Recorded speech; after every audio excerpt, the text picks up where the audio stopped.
World cup میں شرکت کے لیے پاکستان کرکٹ ٹیم کے کھلاڑی آج بھارت پہنچ جائیں گے۔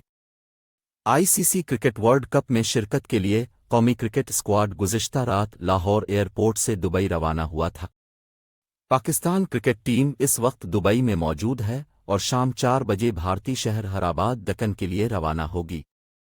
پاکستانی ٹیم بھارتی شہر حیدرآباد دکن میں پاکستانی وقت کے مطابق رات 8 بجے پہنچے گی۔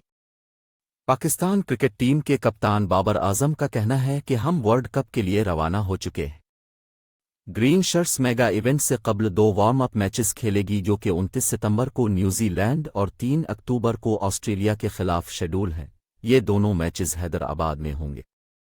ورلڈ کپ میں پاکستان ٹیم اپنی مہم کا آغاز 6 اکتوبر کو نیدرلینڈز کے خلاف میچ سے کرے گی، جبکہ پاک بھارت میچ 14 اکتوبر کو احمد آباد میں ہوگا۔